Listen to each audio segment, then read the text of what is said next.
अस्सलाम वालेकुम।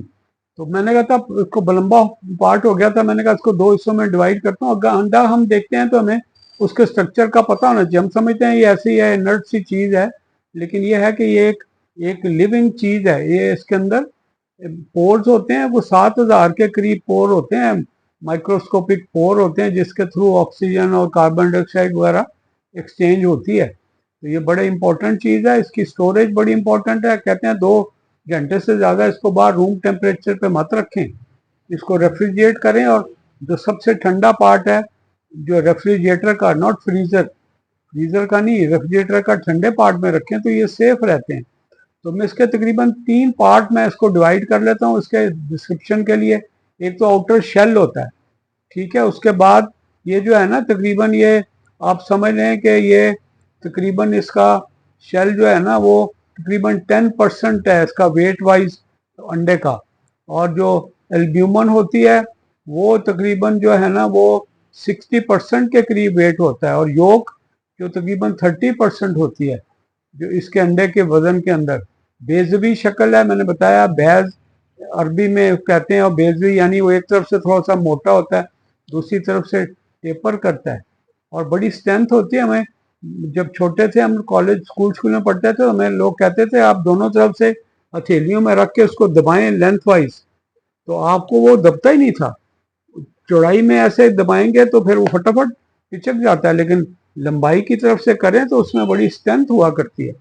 उसके अंदर लेयर्स होती हैं, और वो जो है एक इनर लेयर होती है, और वो जो इनसाइड शेल होती है, और उसके बाद एक दूसरी लेयर होती है जो उसके फर्दर नीचे होती है। तो इसकी ये इसके अंदर एल्ब्यूमन को उन्होंने क्लासीफाई किया है। एक थिक एल्ब्यूमन है जो कि थोड़ा थिकिश है, और ये आपके जो उसके शेल के अंदर की तरफ होती है, और ये प्रोटेक्ट करती है उसको योग को सेंटर में रखने के। इसके बाद थिन एल्ब्यूमन है, एक थिक एल्ब्यूमन, एक थिन लेयर है, वो वाटरी सी होती है, वो उसके थिक लेयर को सराउंड करती है, यानी वो थिक लेयर के ऊपर से आती है। तो ये वाली जो है ना, ये भी, इसका भी अपना फंक्शन है। ये उसको उससे अटैच होती है और उसको प्रोवाइड करती है कि उसको योग को सेंटर में रख सकें और बहुत ज़्यादा टू एंड फ्रो मूवमेंट ना हो। अगर वो अंडा ऐसे हिलता है तो उसको थिक और थिन लेयर ऑफ एल्ब्यूमन जो शेल के नीचे होती हैं उसको प्रोटेक्ट करती है। फिर एक कलेजिया होता है। तो कलेजी जो है ना, वो भी इस तरह की चीज़ है जिसके अंदर आपका वो शौक जो आपकी योग को प्रोटेक्ट करने की कोशिश करती है, और वो भी इसको सेंटर में रखने की करिए। और ये रोप लाइक स्ट्रक्चर होता है कि जी वो उसको प्रोटेक्ट करता है, उसकी मूवमेंट को ज़्यादा नहीं होने देता, कोशिश करता है, वरना तो एग डिस्टॉर्ट हो जाए, उसका इंटरनल स्ट्रक्चर तबाह हो जाए तो वो ठीक नहीं रहता। तो ये बड़ी इंपॉर्टेंट चीज़ें हैं जो हमें नॉर्मली नहीं देखने में मिलती। इसके एक्सपेरिमेंट लोग करते हैं कि ये एक्टिव है, इसके अंदर में पोर्स हैं।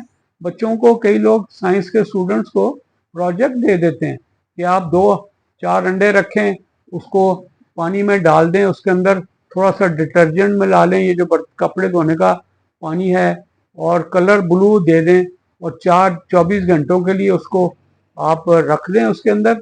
और 24 घंटे बाद उसको अच्छी क्रैक करें, इसको बहुत उसको स्मैश नहीं करें, और आप उसकी अंदर से सारा एल्ब्यूमन और ये योक वगैरह निकाल के ज़ाया कर दें। और आप देखेंगे कि उसको जब खाली शेल को देखेंगे, उसके अंदर वो ब्लू कलर, उसके अंदर सीप और मल्टीपल किस्म के उसके अंदर डॉट आ जाते हैं। इसका मतलब वहाँ से ये पोर्स में से ये पानी अंदर आया है, कलर भी अंदर आया है, तो ये तो फिर ऑक्सीजन भी अंदर आएगी। दूसरा एक जो इम्पोर्टेंट चीज़, मैंने कई बार अंडे का स्ट्रक्चर मैंने देखा, तो जिस तरफ से गुलाई ज़्यादा, चौड़ाई ज़्यादा होती है ना, उसके अंदर डिम्पल सा होता है, ऐसे करके डिप्रेशन से होता है। मैं रोज़ आजकल, मैंने अब, पहले मैं अंडा खा रहा था कि जी आमलेट बना लिया, कभी मीठा बना लिया, कभी फ्राई कर लिया। अब तो मुझे बॉयल का बड़ा मज़ा आता है। आखिर में जो योक है ना, कट्ठा एक बार मुंह में डालने का मज़ा ही कुछ और है। उसके अंदर एक डिम्पल सा होता है, वो असल में उसको एयर सैक कहते हैं। एयर सैक जो है ना, वो उसके अंदर ये, जब एग एग लेड होता है तो गर्म होता है, जब वो थोड़ा सा ठंडा होता है तो वो बाहर से हवा सक कर लेता है और एयर सैक बन जाता है। एयर सैक जो है ना वो एक तरह का आप समझ लें कि हवा का जो है ना स्टोर है, जिसमें से फिर एक्सचेंज वगैरह में हेल्प मिलती है। दूसरा, उससे पीलिंग भी आसान होती है, यानी वो उसकी वजह से आप उसको छीलना आसान हो जाता है। उसकी अपनी जो है ना एक शेल की जो है ना आउटर और इनर लेयर्स हैं, और वो जो मैंने बताया था कि उसके अंदर दो तरह की चीजें हैं। एक तो आपका जो लेयर्स में जो अंडे के अंदर आ जाती है ना, एक आपका जो क्लेजियन है, क्लेजियन के अलावा एक कोरियन है। कोरियन जो है ना वो उससे ब्लड वेसल बनती है। ब्लड वेसल अंडे में ब्लड वेसल बन जाती है, और ब्लड वेसल आएंगी तो बच्चे बच्चे को जो उसका ऑक्सीजन वगैरह मिलेगी, तो ये उसके अंदर मौजूद होती हैं। और एक आपका केलेजियन है। ये जो सारी चीजें हैं ना, ये गट से डेवलप करती हैं, उस जो उसका उसके अंदर से आती हैं, और ये दोनों मिल के ना बॉन्ड बना लेती हैं, और ये इसकी वजह से खून की नालियां डेवलप होती हैं। और खून की नालियों में जो एयर सैक के थ्रू जो ऑक्सीजन चिक है वो बॉडी में जाती है, और जो कार्बन डाइऑक्साइड रिलीज होती है वहां से वो निकलती है। हमें इसको समझते हैं कुछ भी नहीं है, लेकिन ये बताया मैंने एक लिविंग चीज है जो ब्रीथ करती है, ऑक्सीजन कंज्यूम करती है, कार्बन डाइऑक्साइड रिलीज करती है, और ये गैस एक्सचेंज में हेल्प होती है। वरना गैस एक्सचेंज ना हो तो जो उसका बच्चा चिक जो है ना, जो चूजा जो है ना, वो डेवलप ही नहीं करता। तो मैंने ऐसी जनरल नॉलेज की चीज़ें हैं, मुझे इंटरेस्टिंग लगी, तो मैंने कहा मैं आप तक भी पहुंचा दूं। तो मेरी तरफ से ये है कि अंडा सेफ है, इसको कंज्यूम करें। अगर डॉक्टर ने मना किया है तो, क्योंकि जब गुर्दों में मना करते हैं सिर्फ, एग एलर्जी है तो ऑब्वियसली मना ही है, तो उसके अंदर आप थोड़ा कंजम्पशन कम कर दें। डॉक्टर, मैंने नेफ्रोलॉजिस्ट को देखा है, वो कहते हैं अच्छा जी हमने आपकी लिमिट किया है, जो क्रेटिनिन ज़्यादा है या आपका रीनल फंक्शन ठीक नहीं है, तो कंजम्पशन आपकी प्रोटीन की कम कर देते हैं। तो वो कहते हैं अंडा योग खाएं। मैंने उनको नेफ्रोलॉजिस्ट को कहते सुना है। सो आप भी कंज्यूम कर सकते हैं। हर चीज़ की ओवर डू करना कि जी आपने बहुत ज़्यादा खाना, वो ठीक नहीं है। वो वैसे भी किसी चीज़ में भी ओवर डू करना अच्छा नहीं है। तो मैंने कहा आज मैं ये कंट्रोवर्शियल इशू है इसको ज़रा डिस्कस करता हूँ।